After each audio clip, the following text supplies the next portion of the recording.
Deməli, hər vaxtınız xeyir olsun. İki Magnolia var qarşımda. Bu Dubai şokolatı ilə hazırlanıb. Bunların dadına baxaq görüm hansı daha gözəldir. Mən bunun dadına baxmışam, yəni öncədən baxmışam, çox bəyənmişəm. Amma Dubai şokolatı ilə olanın dadına baxmamışam. İndi bir yerdə sizdən baxarım. Bunun dadına zaten baxmışam, bilirəm, amma bir də mən bir yerdə baxacağıq. İçinə baxan şeylərimiz var.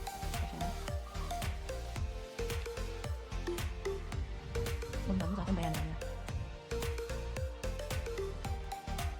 Ama bunun dadına indi baxacağıq. Dubai şokolatı ilə olan.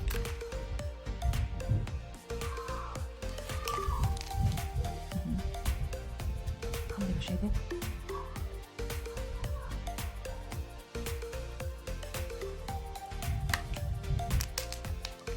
Hərəsinin özünə görə dadı var. Hər ikisi çox gözəldir həqiqətən. Amma mən içində çiyələk olan yanları, ümumiyyətlə çiyələyin özü çox sevdiyimə görə mənim üçün bu daha gözəldir. Amma qeyd etdiyim kimi o da çox gözəldir. Sadəcə o Dubai şokolatının yanında. Belə desəm Dubai şokolatının özünü o qədər bəyənmirəm. Amma o da çox gözəldir. Amma mənim favorim budur.